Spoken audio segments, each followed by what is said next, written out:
चलिए देखिए, पिछले क्लास में हम लोग हैलोफॉर्म रिएक्शन स्टार्ट किए थे और वहां बताया था कि वैसे अल्डिहाइड और कीटोन जिसमें कार्बोनिल ग्रुप के साथ में मिथाइल ग्रुप अटैच हो, यानी कि जहां मिथाइलेटेड कार्बोनिल ग्रुप हो, वो हैलोफॉर्म रिएक्शन करता है।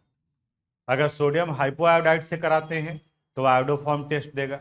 तो सबसे पहले तो ये समझना होगा कि कहां पर मिथाइलेटेड है। कंडीशन क्या है हैलोफॉर्म के लिए? जहां कार्बोनिल ग्रुप ऑफ अल्डिहाइड और कीटोन के साथ कम से कम एक CH3 ग्रुप लगा हो, मिथाइल ग्रुप लगा हो। अब जरा सोच के बताओ तो ये HCHO ये आयोडोफॉर्म टेस्ट देगा या नहीं देगा? स्ट्रक्चर देख लेते हैं। HCHO का स्ट्रक्चर ये है, HC डबल बॉन्ड ORH।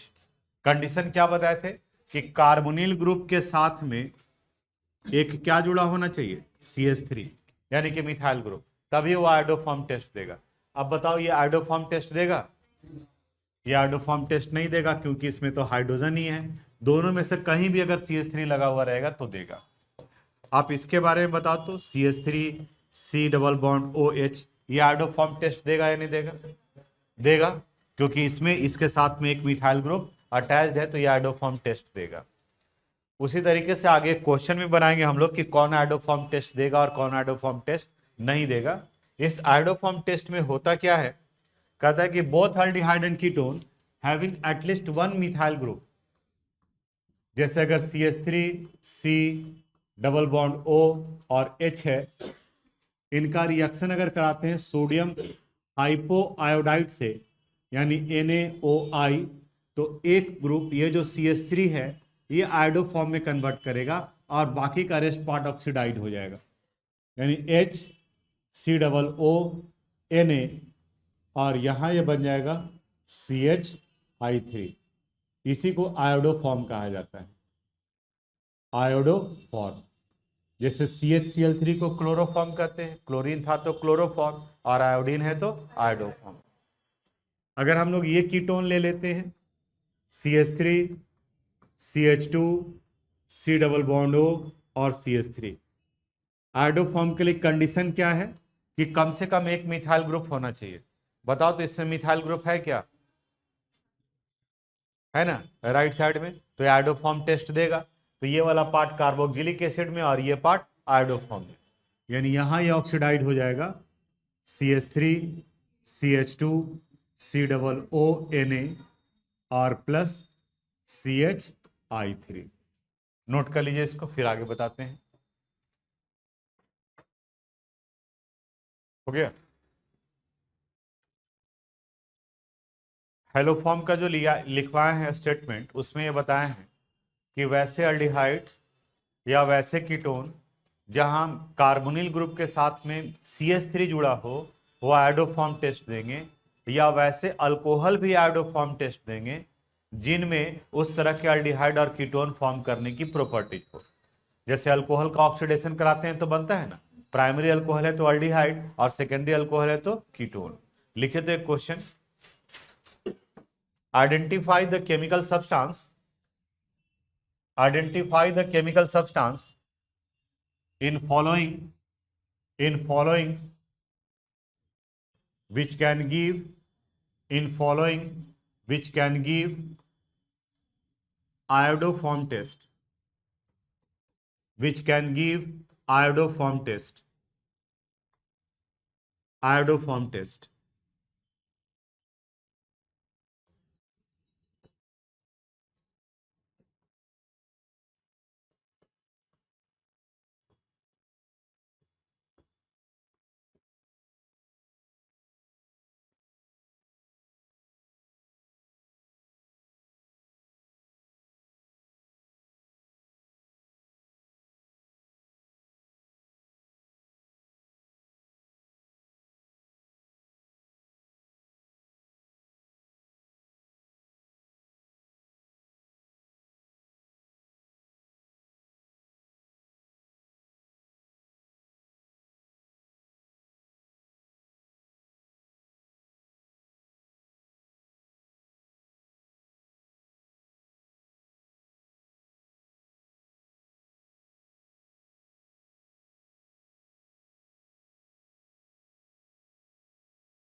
देखिए इसमें से कौन कौन आयोडोफॉर्म टेस्ट दे सकता है, पता चला। जहां डाउट लगेगा कि सर ये क्लियर नहीं हुआ कि कैसे ये शो कर रहा है, अभी हमने क्या बताया कि आयोडोफॉर्म के लिए CH3 ग्रुप होना चाहिए कार्बोनिल ग्रुप के साथ में। आप बताओ ये आयोडोफॉर्म टेस्ट देगा, नहीं देगा। ये ये बोलो, नहीं देगा। ये क्योंकि यहां तो दो दो है, हमें तो एक चाहिए था। यहाँ ये मिथाइल है, ये बताओ, नहीं देगा। ये क्या है, क्या मिथाइल इसमें CH3 होना चाहिए, यहाँ C2H5 है और यहां पर भी CH2 है, CH3 होना चाहिए, यानी कि ये भी आयोडोफॉर्म टेस्ट नहीं देगा। इसमें बताओ मिथेनॉल। अब मिथेनॉल में गलती करते हैं लोग कि मिथाइल दिखता है, हम ये नहीं बोले कि अल्कोहल देगा, हमने बोला कि वैसे अल्कोहल जो उस तरह की अल्डिहाइड और कीटोन का फॉर्मेशन करेंगे वो आयोडोफॉर्म टेस्ट देगा। अब जरा इसको ध्यान से समझना, अगर मीथेनॉल का ऑक्सीडेशन कराएंगे तो ये फॉर्मेशन करेगा मीथेनॉल का। इथेनॉल का अगर ऑक्सीडेशन कराएंगे तो ये फॉर्मेशन करेगा इथेनॉल का। और अगर प्रोपेन 2ऑल का कराएंगे तो ये प्रोपेनोन का फॉर्मेशन करेगा CO और CH3। अब देखो आपकी ये देगा कि नहीं देगा, बताओ। फर्स्ट वाला देगा, सेकेंड CH3 बना ना, तो यानी कि सेकेंड देगा, नाइन्थ नहीं देगा। ये बताओ, क्योंकि दोनों तरफ में क्या लगा हुआ है, मिथाइल ग्रुप लगा हुआ है। तो जनरली स्टूडेंट अल्कोहल वाले में गलती कर देता है, मिथाइल अल्कोहल उसको लगता है कि आयोडोफॉर्म टेस्ट देगा, अल्कोहल थोड़ी देगा। वो अल्कोहल जो उस तरह की अल्डिहाइड और कीटोन में कन्वर्ट करेगा वो आयोडोफॉर्म टेस्ट देता है। अब इस वाले कंसेप्ट से रिलेटेड जो पिछले क्लास में हम लोग पढ़े थे, टॉलरेंस टेस्ट, फेलिंग टेस्ट, इसको नोट कर लो पहले, उसके बाद फिर बताते हैं। हो गया। अब यहां पर कुछ स्टेटमेंट बेस्ड क्वेश्चन है, जैसे ये क्वेश्चन एग्जाम्पल 12.4 का एग्जाम्पल का क्वेश्चन है, देख लो समझ लो। ठीक है, यहां कह रहा है an organic compound A with molecular formula C8H8O, molecular formula दिया हुआ है C8H8O, form an orange red precipitate with 2,4-DNP। याद आ रहा है 2,4-DNP, 2,4 dinitro phenyl hydrazine. Structure के लिए याद करने का तरीका बताए थे, हाइड्राजीन हो गया NH2NH2, एक H हटाकर फिनाइल जोड़ तो हो गया फिनाइल हाइड्राजीन, और फिनाइल पर 2 और 4 पर नाइट्रो जोड़ दो तो हो गया 2,4 डाइनाइट्रो फिनाइल हाइड्राजीन। तो इसके साथ ये रिएक्शन करता है। और आगे क्या बता रहा है, and give yellow precipitate on heating with iodine in the presence of sodium hydroxide. इसका मतलब आयोडोफॉर्म टेस्ट भी देता है, DNP के साथ रिएक्शन किया तो इससे ये कंफर्म हो गया कि इसमें एक कार्बोनिल ग्रुप प्रेजेंट है, क्योंकि अल्डिहाइड और कीटोन दोनों रिएक्शन करता था। आयोडोफॉर्म दे रहा है, इसका मतलब ये हुआ कि इसमें जो कार्बोनिल ग्रुप है उसके साथ में एक कौन सा ग्रुप लगा हुआ है, CH3 ग्रुप। आगे अब आप बताओगे, it neither reduces Tollens reagent और फेलिंग्स रिएजेंट। इसका मतलब इससे क्या पता चलता है, इसमें बोलो, ये टॉलेंस रिएजेंट और फेलिंग्स रिएजेंट को रिड्यूस नहीं करता है। इसका मतलब क्या हुआ, पिछले क्लास में नहीं थे और तुम बोल रहे तो फिर बोलोगे लाउडली तब तो पता चलेगा। इसका मतलब यह हुआ कि इसमें अल्डिहाइड नहीं है। लिखवाए थे पिछले क्लास में कि अल्डिहाइड का ये कंफर्मेटरी टेस्ट है, दोनों फेलिंग टेस्ट और टॉलेंस टेस्ट। तो ये कंफर्म करता है कि इसमें अल्डिहाइड नहीं है, कार्बोनिल ग्रुप तो है लेकिन इसमें अल्डिहाइड नहीं है। इसका मतलब क्या हो सकता है, कीटोन हो सकता है, अभी कंफर्म नहीं हुआ है। आगे, इट डिक्लोराइज ब्रोमीन वाटर और बेयर्स रिएजेंट। इसका मतलब यह हुआ कि ओपन चेन में मल्टीपल बॉन्ड भी प्रेजेंट नहीं है एलिफैटिक सिस्टम में, अदरवाइज वो बियर्स रिएजेंट और ब्रोमीन वाटर को डिक्लोराइज करता है। It gives A carboxylic acid B having molecular formula C7H6O2। Identify the compound. अब इनके मॉलिक्यूलर फार्मूला का स्टडी करोगे तो एक पार्ट तो ये पता चल गया था कि इसमें कार्बोनिल है, दूसरा ये पता चला कि इसमें CH3 है, अब देखो तो C8 में 2 कार्बन यहां आ गया, कितना कार्बन बचा हुआ है? 6। हाइड्रोजन 8 है और यहां कितना हो गया? 3। बताओ क्या बचा हुआ है? H5। ऑक्सीजन 1 जोड़ के देखो तो C8H8 हुआ है।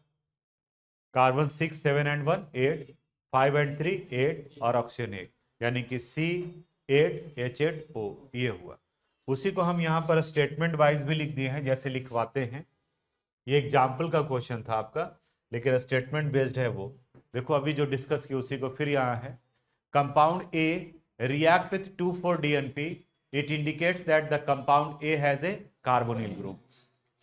The compound A give iodoform test, it indicates that it has a methyl group attached with carbonyl group. It neither reduces Tollens reagent and Fehling's reagent, it indicates that it is not aldehyde. ये aldehyde नहीं है. It not decolorized bromine water or Bayer's reagent, it indicates that it has not unsaturated system in aliphatic form. क्योंकि अगर 6 carbon है और 5 ही hydrogen है तो triple bond के डाल करके भी तो आप पूरा कर सकते हो, लेकिन अगर वो ट्रिपल बॉन्ड डालेंगे तो बेयर्स रिएजेंट को भी रिड्यूस कर देता, वहां पर भी डिक्लराइज कर देता बेयर्स रिएजेंट को, लेकिन वो नहीं करता। इसका मतलब एलिफैटिक में अनसैचुरेटेड नहीं है, एरोमेटिक में हो सकता है। The analysis of above conformation and molecular formula, we conclude that the compound A is acetophenone यानी C6H5COCH3। अब आगे कहता है कि इसका रिएक्शन लिखिए आप, तो रिएक्शन जो पढ़े हम लोग उसके अनुसार से लिखेंगे, वो रिएक्शन बताते हैं हम यहाँ पर। C6H5COCH3 एसिटोफिनोन, यानी ये हो गया ये कंपाउंड COCH3। सबसे पहला रिएक्शन कर रहा है कि it react with 2,4-DNP, two four dinitrophenyl hydrazine. तो याद करो क्या करते थे हम लोग, अमोनिया और डेरिवेटिव ऑफ अमोनिया में H2 ग्रुप को बाहर निकाल देते थे और बाकी के रेस्ट पार्ट को क्या करते थे, जोड़ देते थे। तो यहां पर इसे हम लोग ऐसे लिख सकते हैं, ये बेंजीन हो गया, C यहां पर क्या आ गया CH3, यहां N, फिर NH, यहां फिनाइल ग्रुप और NO2 2 पर भी और 4 पर भी, ये DNP के साथ रिएक्शन किया। फिर कहता है कि आयोडोफॉर्म टेस्ट देता है, तो आयोडोफॉर्म टेस्ट देता है किसके साथ, आयोडीन के साथ और NaOH के साथ। तो इनके साथ रिएक्शन कराएंगे तो ये पार्ट आयोडोफॉर्म में कन्वर्ट करेगा और ये ऑक्सीडाइड हो गया C6H5COO में, और यहां ये फॉर्मेशन कर लिया CHI3 का। फिर कहता है कि जब इनका ऑक्सीडेशन कराते हैं तो ऑन विग्रस ऑक्सीडेशन, ये वाला पार्ट भी देखना होगा। यहां on drastic oxidation with chromic acid, it give a carboxylic acid B having formula C7H6O2। तो अब इनका ऑक्सीडेशन कराओगे तो कीटोन जब ऑक्सीडाइड होता है तो बॉन्ड ब्रेक करेगा C7, यानी 6 कार्बन ये और 1 कार्बन ये, यानी इस जगह पर यहां से बॉन्ड ब्रेक करेगा C6H5 C double bond OH, और इधर 1 कार्बन है तो ये बन जाएगा HCOOH। इसका अगर फॉर्मूला लिखें तो C6H5COOH। जरा कंडेंस करके देखो, 6 एंड 1 कितना कार्बन हो गया 7, 5 एंड 1 6 और ऑक्सीजन कितना हो गया 2, C7H6O2। देखो तो यही बन रहा था C7H6O2, इसका फॉर्मेशन हुआ। तो लिखिए, स्टेटमेंट भी हम लिखवा देते हैं, क्वेश्चन नंबर सिर्फ लिख लीजिए, जगह छोड़ दीजिएगा, ठीक है। एग्जाम्पल 12.4 का ये क्वेश्चन है, जगह आप छोड़ दीजिए, क्वेश्चन तो लिख लीजिएगा, स्टेटमेंट हम लिखवा देते हैं। लिखो point wise. The organic compound give orange red precipitate, the organic compound give orange red precipitate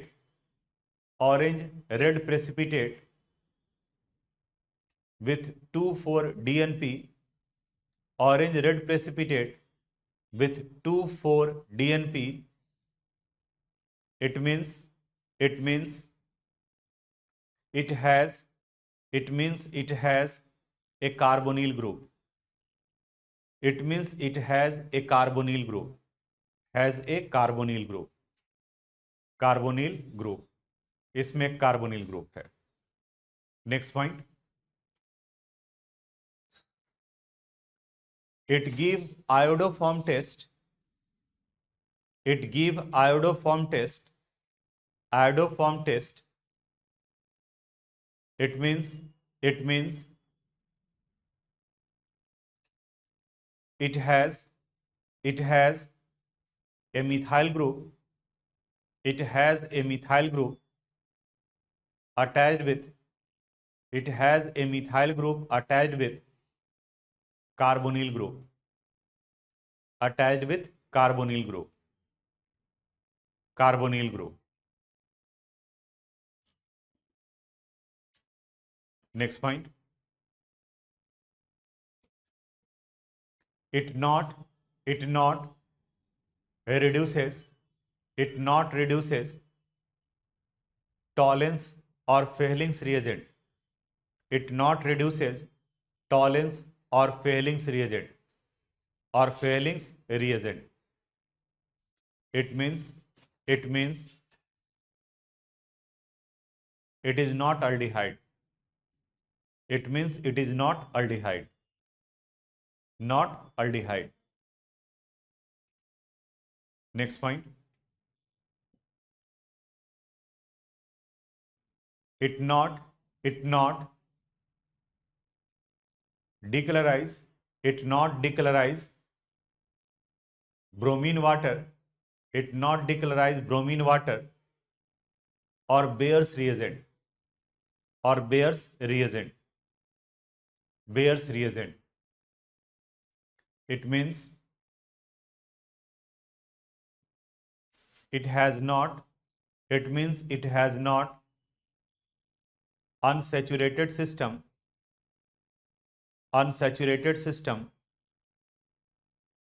in aliphatic chain.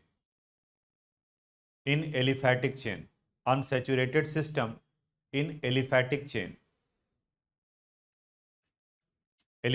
chain. Next point, on analysis of molecular formula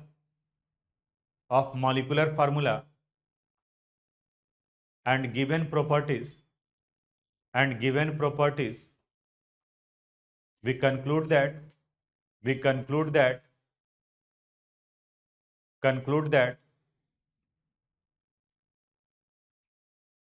compound is acetophenone. The compound is acetophenone,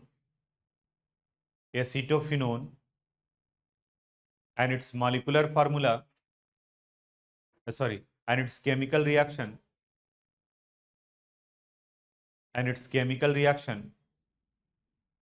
take place as follows.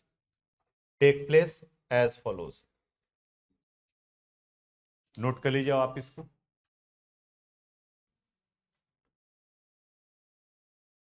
एक और question है exercise का, ये 12.19.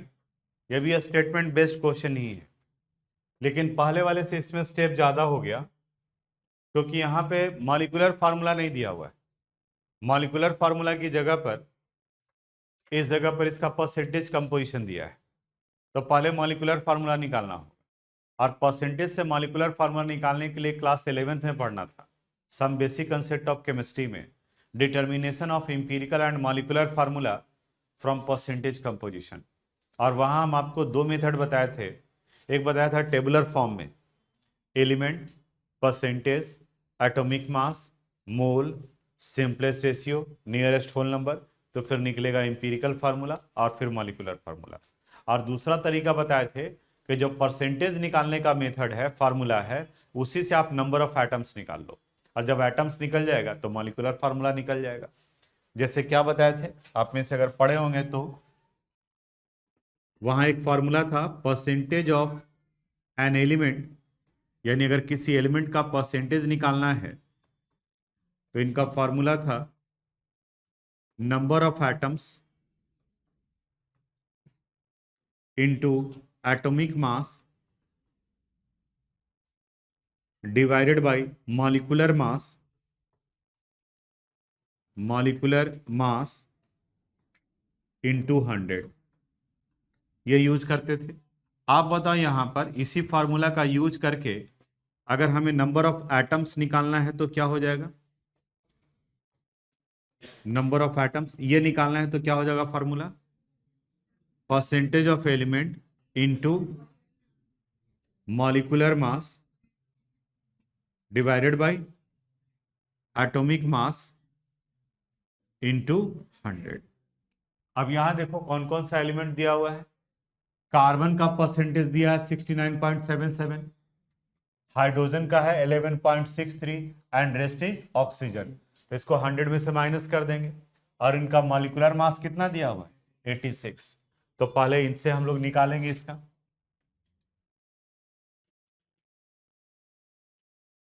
ये formula use करते हैं, number of atoms board पर ही देखोगे, number of atoms is equal to percentage into, बताओ क्या था, molecular mass divided by atomic mass into 100। अब हम लोग सबसे पहले कार्बन का निकाल लेते हैं, number of carbon atoms, number of carbon atoms. देखो तो इस क्वेश्चन में कार्बन का कितना परसेंटेज है 69.77, बताओ यहां क्या लिखे 69.77 into 86 divided by atomic mass 12 into 100, solve हो जाएगा ये। दूसरा है number of hydrogen atoms, number of hydrogen atoms, देखिए हाइड्रोजन का कितना है परसेंटेज 11.63, तो यहां 11.63 इंटू 86 डिवाइडेड बाय 1 इंटू 100। फिर तीसरा निकालना है आपको ऑक्सीजन का, नंबर ऑफ ऑक्सीजन एटम्स, करा रेस्ट इज ऑक्सीजन, तो क्या करना होगा इन दोनों को ऐड करके किस में से माइनस करना होगा 100 से, माइनस किए हैं कोई, देखिए तो कितना आ रहा है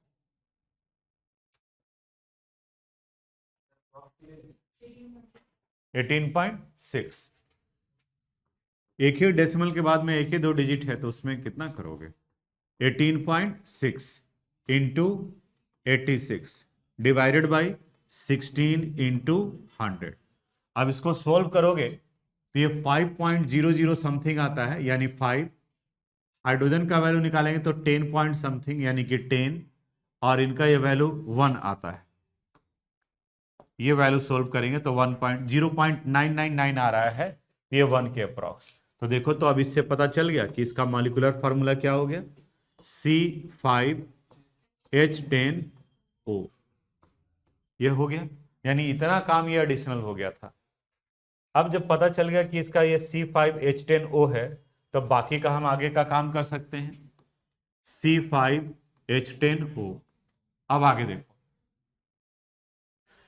it does not reduce Tollens reagent, बताओ इसका मतलब क्या निकला, इसमें अल्डिहाइड नहीं है, CHO नहीं। आगे, but form an addition compound with sodium hydrogen sulphide, sodium hydrogen sulphide के साथ ये रिएक्शन करता है, इसका मतलब ये हुआ कि इसमें एक कार्बोनिल ग्रुप लगा हुआ है, क्योंकि कार्बोनिल ग्रुप अल्डिहाइड और कीटोन दोनों रिएक्ट किया था, हाइड्रोजन साइनाइड से बनाया था साइनोहाइड्रेन, NHSO3 के साथ में भी बनाया था कंपाउंड, अल्कोहल के साथ में भी दोनों रिएक्ट किए थे, एक बनाया था हेमी एसिटल, फिर एसिटल, और दूसरा था ketol, कीटल, give positive iodoform and it give positive iodoform. बताओ पॉजिटिव आइडोफॉर्म का मतलब क्या हुआ, यहां एक कार्बोनिल ग्रुप है और इसके साथ क्या लगा हुआ है CH3 ग्रुप लगा हुआ है। करा on vigorous oxidation it give ethanoic and propanoic acid.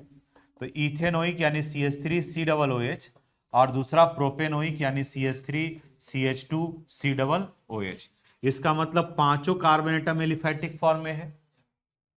ऐसे भी मॉलिक्यूलर फार्मूला देख लो, C5H10O है तो 2 कार्बन यूज हो गया, इसका मतलब कितना कार्बन बाकी है? 3। हाइड्रोजन 10 है और यहां 3 यानी 7 और ऑक्सीजन देखो तो ये आ गया CH3 CH2 CH2 C double bond O और CH3 जोड़िए तो compound carbon 1 2 3 4 5 C5 hydrogen 3 2 5 2 7 and 3 10 and oxygen 1 match कर रहा है। और इनका ऑक्सीडेशन कराएंगे तो यहां से ये पार्ट कर जाएगा प्रोपेनोइक एसिड में और ये कन्वर्ट कर जाएगा इथेनोइक एसिड में। ठीक है, इसका भी स्टेटमेंट लिखवा देते हैं। आप क्वेश्चन नंबर लिख लीजिए, जगह छोड़ दिए कि कितने में ये क्वेश्चन आ जाएगा। क्वेश्चन में यहां पे ये कह रहा है कि right the possible structure of the compound, compound का स्ट्रक्चर यानी ये पार्ट लिखने के लिए। तो अगर सिर्फ ये लिखना होगा तो 1 नंबर 2 नंबर का क्वेश्चन होगा। और स्टेटमेंट हम जो भी लिखवा रहे हैं वो रिवीजन करते वक्त में आपको याद आए कि हाँ किस तरीके से वहां पहुंचे हैं, उसके लिए पूरा रिएक्शन जैसे अभी हम लोग यहां पर इसमें लिखे थे, ये पूरा रिएक्शन लिखे हैं, ये जब कहा जाए तब आप लिखिए कितने मार्क्स का है उसके अनुसार से, क्योंकि यहां पर भी मिस्टेक होने का चांसेस है ना। अगर कह रहा है कि सिर्फ आप ये लिखना है तो जब आप ये लिख दिए तो बाकी लिखने का जरूरत नहीं है। लिखो इसमें the analysis of percentage composition, the analysis of percentage composition of element, percentage composition of element, we conclude that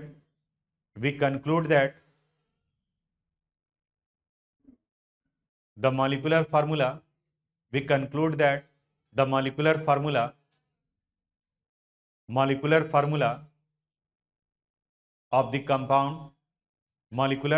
of the compound is C5H10O, C5H10O. Next point, it give addition product with sodium hydrogen sulfide. It give addition product with sodium hydrogen sulfide. It means it has a carbonyl group. It has a carbonyl group. Next point, it not reduces Tollens reagent. It not reduces Tollens reagent. It means it is not aldehyde. It means it is not aldehyde. It is not aldehyde. Not aldehyde. Next point, it give positive iodoform test. It give positive iodoform test. It means it has a methyl group. It has a methyl group attached with carbonyl group.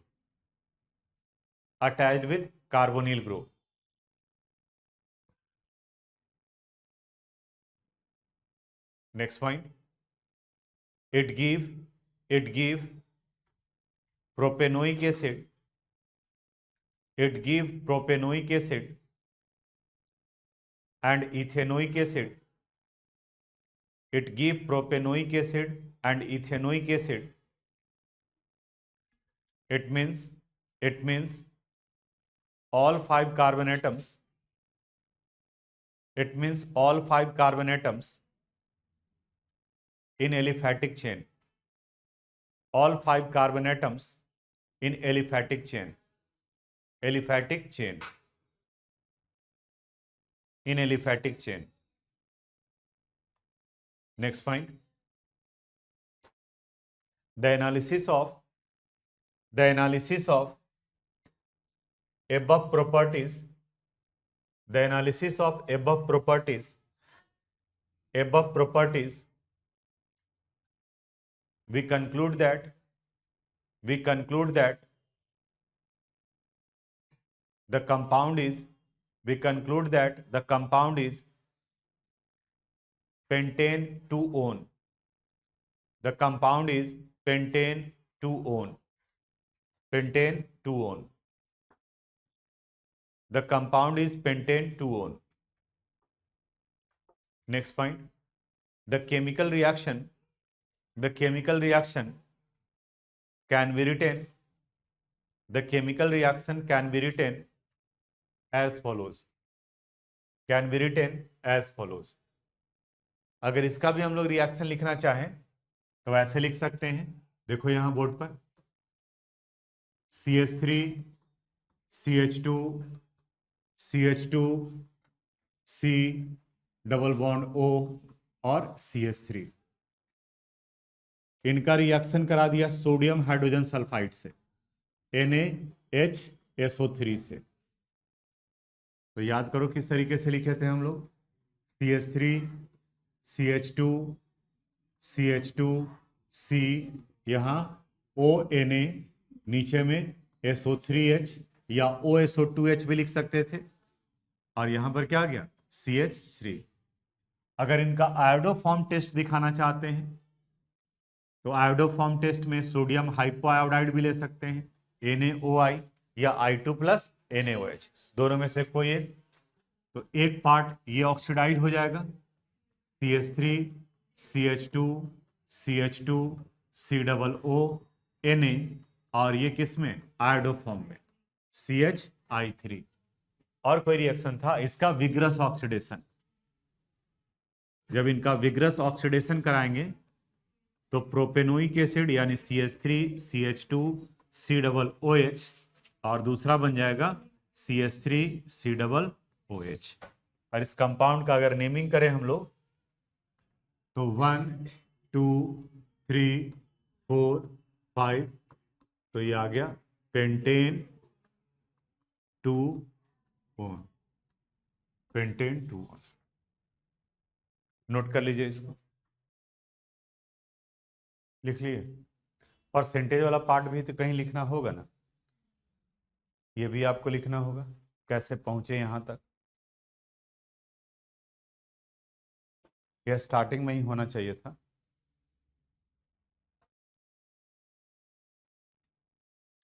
और थोड़ा सा work करोगे statement based question रहेगा ही रहेगा board examination में तो पूछा ही जाएगा. टेस्ट अगर दिए होंगे प्री बोर्ड वगैरह दे रहे होंगे तो वहां भी आइडिया लग रहा होगा. एनसीईआरटी का ही क्वेश्चन रहता है. आई कार्ड दे दिए आप लोग. नोट कर लिए इसको. लिखो next topic. Reaction due to alpha hydrogen.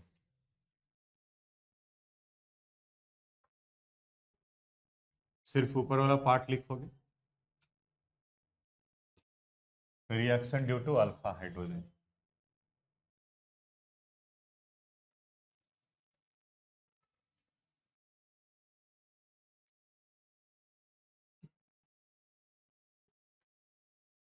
लिखे इसमें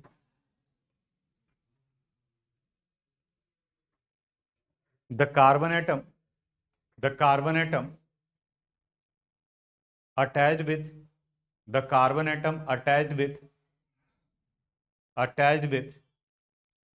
carbonyl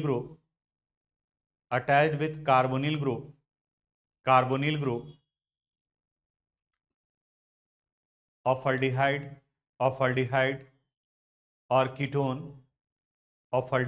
or ketone is called alpha carbon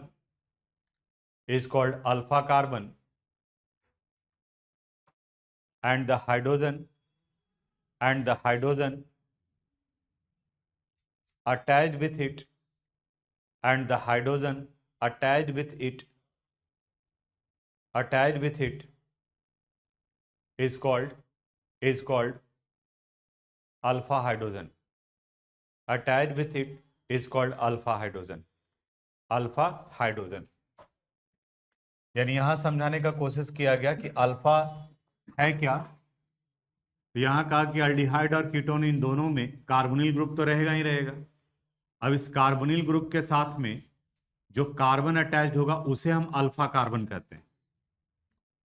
जैसे एक फंक्शनल ग्रुप हो गया और इससे अटैच्ड ये है तो इन्हें क्या कहा जाएगा, अल्फा।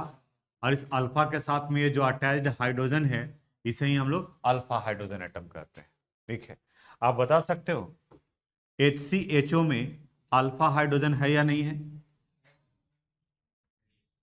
HCHO का स्ट्रक्चर ये है H, C double bond O और H। बताओ तो इसमें अल्फा कार्बन है क्या। देखो ना, अभी तो बताया कि कार्बोनिल ग्रुप से साथ जो अटैच होगा वो अल्फा कार्बन होगा। तो जब इसमें अल्फा कार्बन ही नहीं है तो अल्फा हाइड्रोजन कहां से होगा।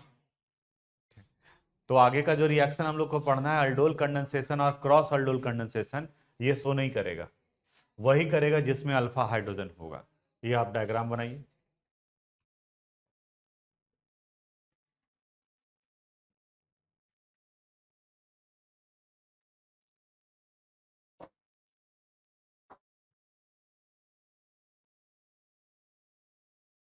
अल्फा बीटा तो पहले ही बताए थे कि फंक्शनल, कोई भी फंक्शनल ग्रुप, यहाँ चूंकि हम लोग अल्डिहाइड कीटोन पढ़ रहे हैं इसलिए कार्बोनिल ग्रुप को लिए हैं, कोई भी फंक्शनल ग्रुप को नोट कर लिए। इसके नीचे लिखो alpha hydrogen are acidic in nature, alpha hydrogen are acidic in nature, acidic in nature because it give H plus ion, because it give H plus ion. Followings are some important reaction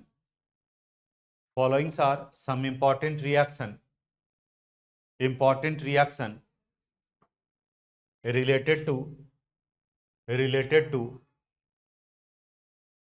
alpha hydrogen atom,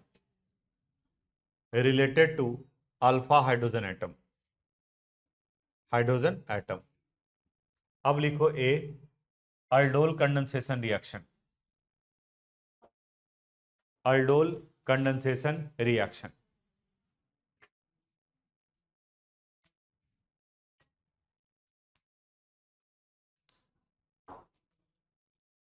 condensation reaction लिखिए इसके बारे में। Aldehyde और ketone having at least one alpha hydrogen,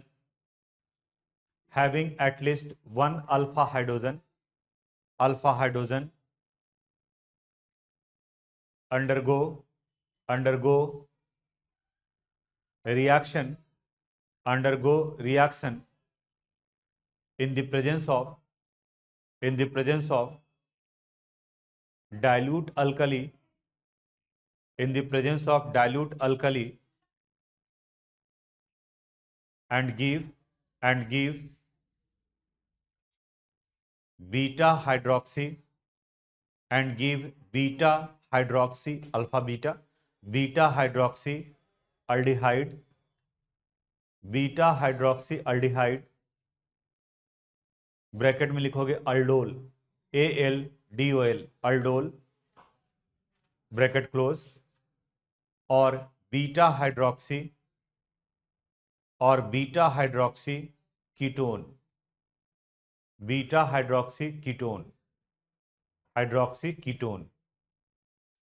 bracket में ketol, KETOL, beta hydroxy ketone bracket में ketol. The reaction is known as the reaction is known as aldol reaction. The reaction is known as aldol reaction. Aldol reaction. The reaction is known as aldol reaction. Paragraph change. The formed product on dehydration, the formed product on dehydration give alpha beta unsaturated aldehyde or ketone. Alpha beta unsaturated aldehyde or ketone and the reaction is called aldol condensation reaction. Aldol condensation reaction.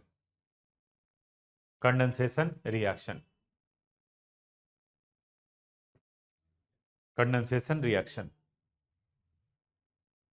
बहुत important और conceptual topic है ये। Aldol cross aldol दोनों एक दूसरे से match करता है और इसी से फिर दूसरा पार्ट है कानीजारो। जिस तरह से आयोडोफॉर्म रिएक्शन के लिए कार्बोनिल ग्रुप के साथ में CH3 का होना जरूरी था, उसी तरह से अल्डोल कंडेंसेशन और क्रॉस अल्डोल कंडेंसेशन के लिए अल्फा हाइड्रोजन का होना जरूरी है, चाहे लेफ्ट में रहे या राइट में। अल्फा हाइड्रोजन यानी CH3 नहीं, अल्फा हाइड्रोजन चाहिए। वो अगर है तो वो अल्डोल रिएक्शन करेगा। दो अल्डिहाइड या दो कीटोन आपस में रिएक्ट कर रहे हैं तो उसे हम लोग अल्डोल रिएक्शन करते हैं, और दो अलग अलग अल्डिहाइड और कीटोन रिएक्ट करते हैं तो उसे क्रॉस अल्डोल रिएक्शन करते हैं। यहां देखना 3-4 एग्जाम्पल हम बताएंगे। फर्स्ट में आप ध्यान से सुनोगे, सेकंड से फिर जो आप फॉलो करना शुरू कर दोगे। अब बताओ फॉर्मल्डिहाइड यानी कि HCHO ये अल्डोल रिएक्शन शो करेगा या नहीं करेगा? अभी डिस्कस किए थे, क्योंकि इसमें तो ना तो अल्फा कार्बन ही नहीं तो अल्फा हाइड्रोजन कहां से होगा। मे भी किसी में अल्फा कार्बन होगा लेकिन अल्फा हाइड्रोजन नहीं होगा, इसके साथ में कोई दूसरा ग्रुप लगा हुआ हो। आगे क्वेश्चन देंगे उससे भी रिलेटेड। शो करेगा इथेनॉल से रिलेटेड। यहां जैसे CH3CHO लिए, करना क्या है, 2 यूनिट कंबाइन करेगा तो लेफ्ट साइड के कार्बोनिल ग्रुप को सामने रखना है यानी COH, और दूसरे का अल्फा हाइड्रोजन। तो ये कार्बोनिल ग्रुप, ये अल्फा कार्बन, तो इसके हाइड्रोजन को हम एक्सपैंडेड फॉर्म में लिख दिए H और यहां पर ये हो गया CHO।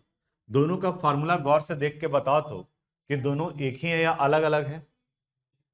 ये भी इथेनॉल है और ये भी क्या है, इथेनॉल।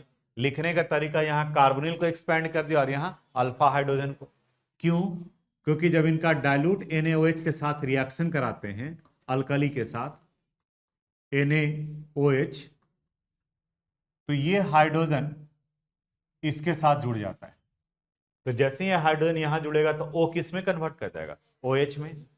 तो अब ये इस स्टेज में देखो क्या बन गया product, CH3 CH OH CH H और CHO। इसको भी H रखें, क्यों, आगे पता चलेगा। ये फंक्शनल ग्रुप, इससे अटैच्ड कार्बन अल्फा और ये क्या हो गया, बीटा, तो ये बीटा हाइड्रोक्सी अल्डिहाइड कहा गया। अल्डोल नाम पड़ा है दो फंक्शनल ग्रुप के जोड़ करके। अल्डिहाइड के लिए ALD और अल्कोहल के लिए OL, यानी कि वैसे कंपाउंड जिसमें अल्डिहाइडिक भी है और अल्कोहलिक भी है, इसलिए इन्हें अल्डोल कहा गया। और जहां पर कीटोन भी होगा और अल्कोहल भी होगा उन्हें कीटोल कहा जाएगा। तो यहां पर अल्डिहाइड भी है और अल्कोहल भी है, इसलिए इन्हें कहा गया अल्डोल।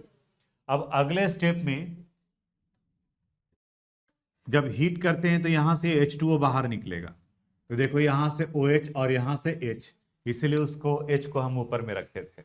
अब देखिए तो क्या बन गया, CH3 CH double bond CH और CHO। देखो तो अल्फा और बीटा के बीच में अनसेचुरेटेड बन गया, इसलिए इन्हें कहा जाता है अल्फा बीटा अनसेचुरेटेड अल्डिहाइड। अब एक खास बात और, यहां से यहां तक के रिएक्शन को कहा गया अल्डोल रिएक्शन, और यहां से जब ये H2O बाहर निकाल लिया तब इन्हें कहा गया अल्डोल कंडेंसेशन रिएक्शन। तो अगर किसी अल्डिहाइड के पास में या कीटोन के पास में सिर्फ एक ही अल्फा हाइड्रोजन होगा तो सिर्फ यहीं तक पहुंचेगा, क्योंकि ये हाइड्रोजन तो यूज हो गया वहां पर। और अगर दूसरा हाइड्रोजन भी होगा तब वो कौन सा रिएक्शन शो करेगा? कंडेंसेशन रिएक्शन, क्योंकि कंडेंसेशन में H2O बाहर निकलता है। एक हुआ। दूसरा देखते हैं, CH3 CH2 CHO। आप देखो तो जरा ध्यान से, ये अल्डोल रिएक्शन शो करेगा या नहीं करेगा? अल्फा हाइड्रोजन है इसमें, है। ये अल्फा कार्बन, इसमें कितना हाइड्रोजन है? दो दो। और हमें तो अल्डोल रिएक्शन के लिए कितना चाहिए? एक। और अगर दो है तो अल्डोल कंडेंसेशन तक हो जाएगा। लेफ्ट वाले पार्ट में हम लोग कार्बोनिल ग्रुप को सामने रखते हैं, तो CH3 CH2 C double bond O और यहां H। और राइट साइड में क्या रखते हैं? Alpha hydrogen. तो ये अल्फा हाइड्रोजन और बाकी का जो रेस्ट रहेगा उसको ब्रांच में डाल देंगे। तो ब्रांच में यहां चला गया CH3 और यहां पर CHO। देखो गौर से, CH3 CH2 CHO, CH3 CH2 CHO। अब जैसे ही ये लिखें, अब आपके दिमाग में आ रहा होगा कि अब आगे क्या लिखने जा रहे हैं। Dilute NaOH। बताओ तो यहां प्रोडक्ट क्या लिखे? CH3 CH2 CHOH C, नीचे में CH3, यहां H और ये CHO। और अगले स्टेप में ये डिहाइड्रेट करेगा और यहां क्या लिखेंगे? CH3 CH double bond C CH3 और CHO। ठीक है। एक और, CH3 CH2 CH2 और CHO, इनका लिखना है। बताओ लेफ्ट साइड में क्या एक्सपेंडेड फॉर्म में लिखना है? कार्बोनिल। तो CH2 C double bond O और H। और यहां क्या रखना है? अल्फा। तो यहां H C H CHO। बताओ नीचे क्या लिख दें? CH2 CH3, या कंबाइंड फॉर्म में भी क्या लिख सकते हैं? C2H5। बताओ तो अब कंप्लीट हो जाएगा आपसे। अब अगले स्टेप में डाइल्यूट NaOH, यहां लिखेंगे CH3 CH2 CH2 CH, यहां OH CH C2H5, यहां CHO। और जब ये H2O निकालेंगे तो यहां आ गया CH3 CH2 CH double bond C C2H5 and CHO। ठीक है। तो ये तो अल्डिहाइड के केस में हो गया, जो भी रहेगा उसके अनुसार से आप करते जाओगे। जितना एक्स्ट्रा कार्बन आएगा उसको कहां डाल देंगे? ब्रांच में।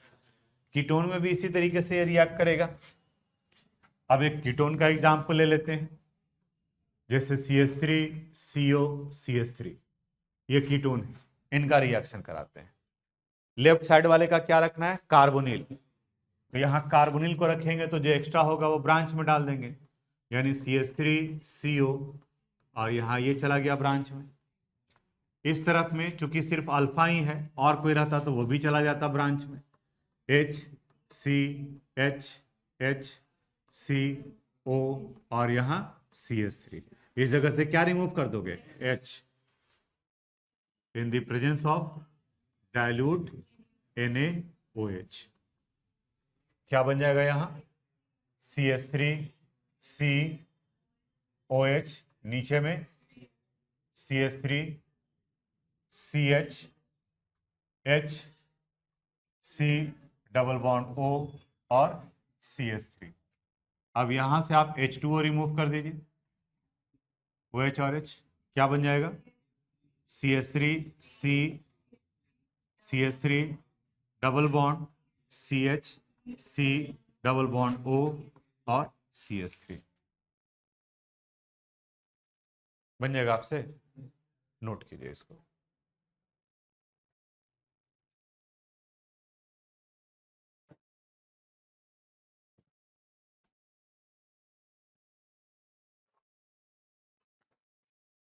अब इसके बाद वाले क्लास में क्रॉस अर्डोल कंडेंसेशन बताएंगे, ठीक है। आज यहां तक इसको नोट करोगे, वही टाइम खत्म हो जाएगा। Thanks for watching this video. अगर आपको कोई प्रॉब्लम है, अगर किस तरह का समझने में कोई दिक्कत है, तो आप मुझे मैसेज कर सकते हैं। हम अपनी तरफ से पूरी कोशिश करेंगे उसे रिप्लाई करने के लिए। अगर आपको ये वीडियो पसंद आया हो तो प्लीज़ इसे लाइक करें, सब्सक्राइब करें एंड शेयर करें। Thank you very much.